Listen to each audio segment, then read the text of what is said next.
Good morning, everyone. Welcome to the Shaar Habitachon shir that we have on Bitachon on Monday and Thursday for 4 weeks, the introduction to Shaar Habitachon. Again, this is a 10-minute shir on the gate of Tus, a 10-minute class, and then 5 minutes we're going to have a letter from the Lubavitcher Rebbe. And today we're going to actually have the class dedicated in the merit of those that need a refuah shlema, a complete recovery. I know there's a lot of people that reach out, and I dive in for a lot of people, so I don't want to do just for one individual, but for all of them, and for anyone that needs. Really, really excited to be able to jump in. We're going to go right here, get to the next page. So we're going to start here today. Last week on Thursday, when we started, we just talked about that there's 5 different benefits that we're going to discuss. And the first one was about having tranquility. When you have trust in Hashem, you have tranquility. And so we're going to go to the middle of this page where it's in the next few paragraphs, the author is going to talk about, which is the is the Mechaber. Who is the Mechaber? As we said, Rabbeinu Bachaya. And he's going to write how a person that relies on God is really going to be truly free of worry, and is going to have a peaceful state of mind. So it says, for a person who does not place his trust in God, places his trust in an entity other than God. What does that mean? That if a person doesn't place his trust in Hashem, that he thinks that, God's going to take care of me, he's going to start trusting in other things other than God. And what is that? There are those that instead of trusting God, trust in their own abilities or professionals. What does that mean? I just said there was a great example that I thought of that probably everyone could relate to. Is we're going through we're tight on cash right now, and it's like, okay, I'm coming to bills. So what are you doing? You're like, okay, my boss has money. My boss is the one. It's not your boss that's the one. The boss is the vessel for giving you the money, but it's not your boss's money. You're not relying on him. And again, even in the fundraising world, when you're fundraising, you're like, okay, I need to be able to raise X amount of money. So you're going to go call up this person, and you're like, okay, could you be the one? You're like thinking, this is the guy that's going to do it for me. It's not them. They're the one that's just the vessel that it's passing through. It's all coming from Hashem.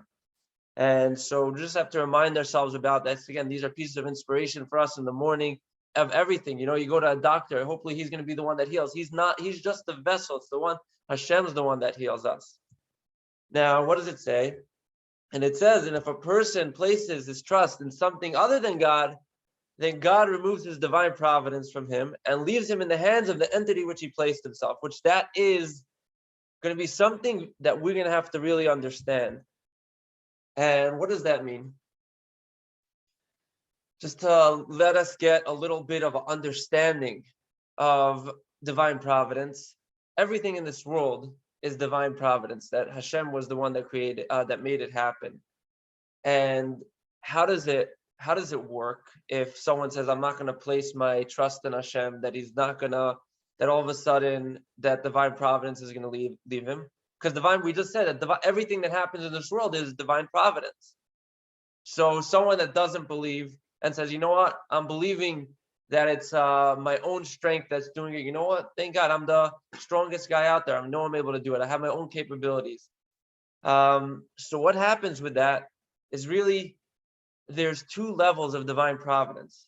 There's one that's an inner providence, which is that you actually see, wow, I realize how Hashem was so involved with that.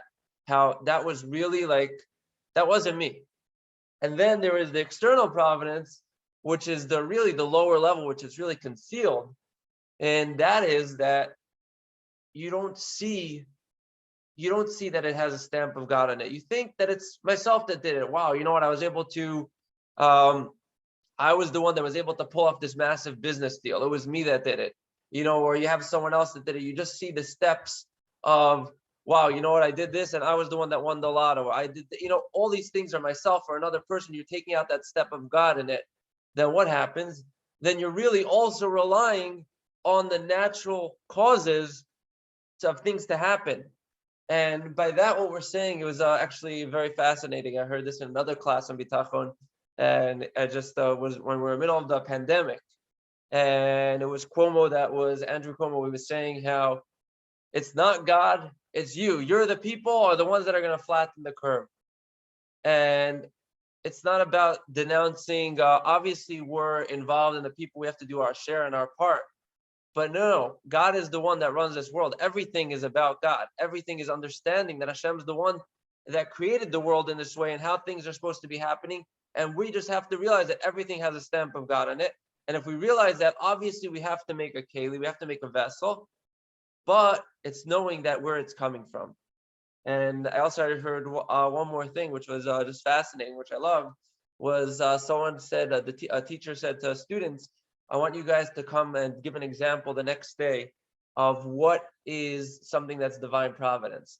And so a lot of us, we think of, wow, a story that happened that, I was, the famous stories we always hear is, I missed my flight, and when I missed my flight, all of a sudden that plane had a hijacking, or that plane was crashed, or something else. And you're like, whoa, those are the stories out there.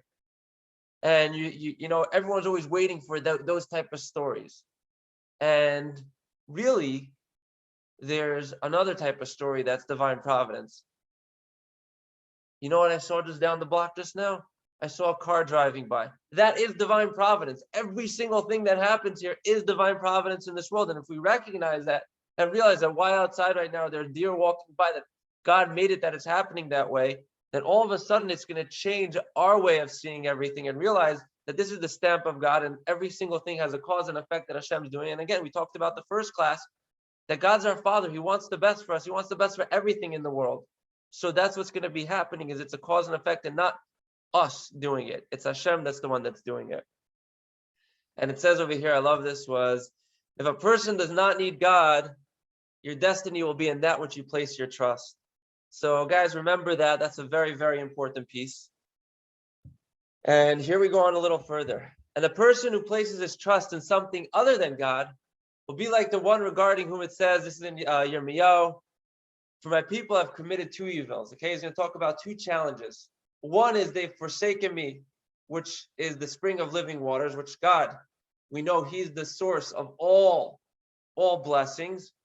And what happens? And what are they doing? They're to dig for themselves cisterns, which are the things that hold water, broken cisterns that do not hold the water. So what's this saying?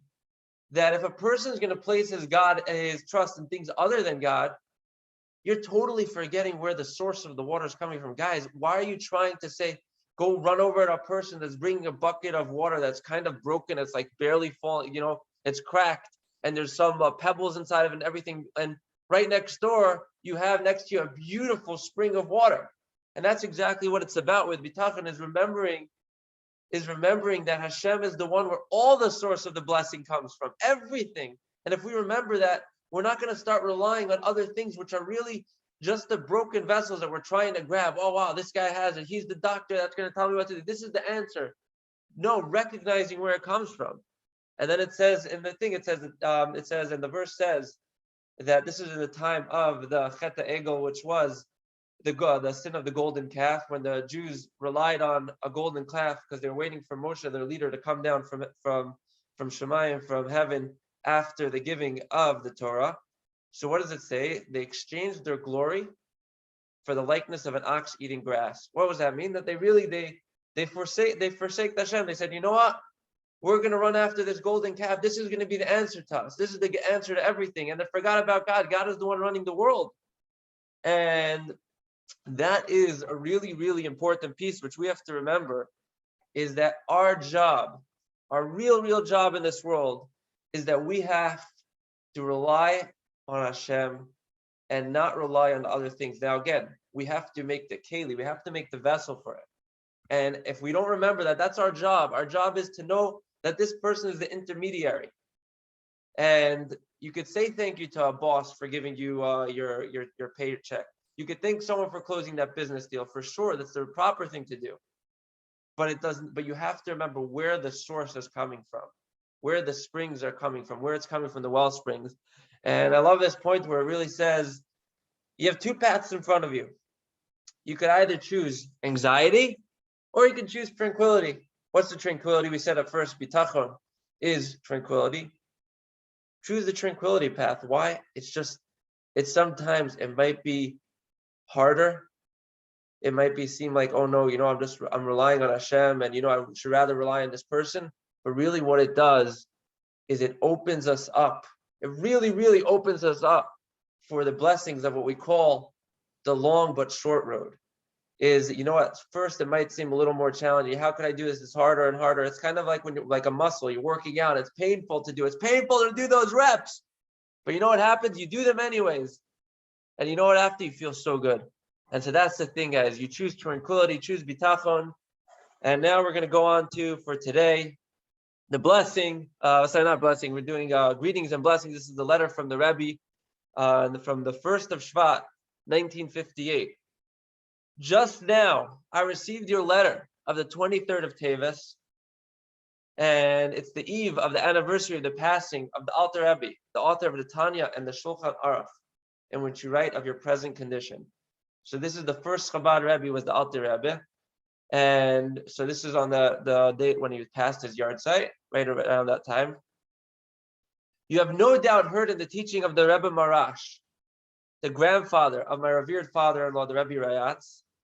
So this is, again, there's a lineage. There's 7 different Rebbes that were in Chabad, and so he was just going through them. And so he was saying from this father-in-law that here's what he's saying: that people say that if you can't make your way from below, you should climb over the top.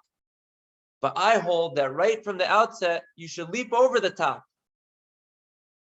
That's a very profound concept. What is that again? We'll read it one more time. People say that if you can't make your way from below, you should climb over the top. You see, you have a wall in front of you. You say, okay, you know what? I'm going to jump over it.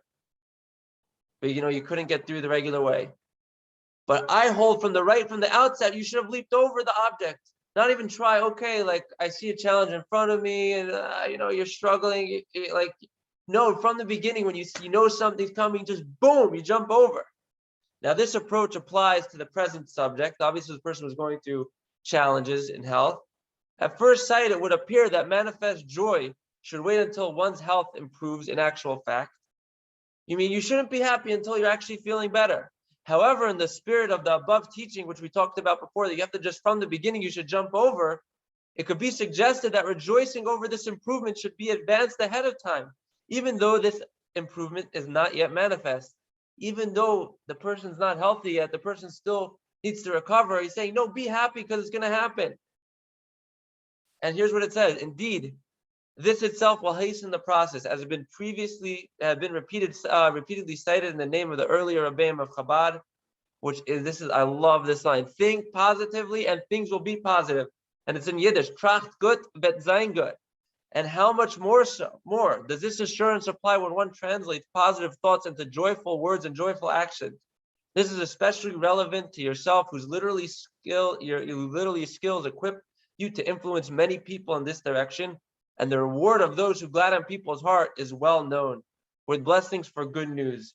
This is the most important piece that we have to remember. These things, right? There's 2 parts. Think good and it will be good. It's a challenge for us. It really is. You don't see the beauty in sight.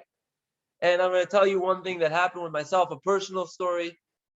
As you all know, we do the fundraiser for the campaigns that go on for Nevut. And we had last year, I remember this, 36 hours the campaign was going on for.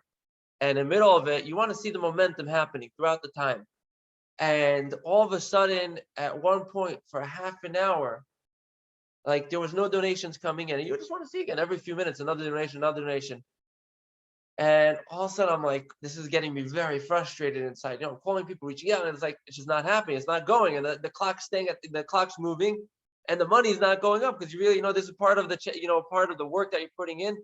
And all of a sudden, I say to Rachel Shir, I'm like, Rachel Shir, we're not being joyful. We're not being b'simcha. And so I put on the music right then, start dancing away. And literally, right as I started doing that, within 20 minutes, we had every single minute, we had another donation coming, another donation coming in. I remember that so clearly. I was like, wow, look at that. Think good, it will be good. Give the joy, be happy. And that's our job, guys. Again, when you see the challenge coming in front, or there's going to be a challenge, you jump over it from the beginning. Not wait till after, first go through the door, smash through it once, smash through the wall twice, smash through it 3 times. You're trying to get through, then you finally figure out to get over. From the beginning, boom, jump over to the top. And I'm wishing you all a fantastic, wonderful day. Looking forward to sharing with everyone on Thursday again, 6:45 to 7. And we will be back.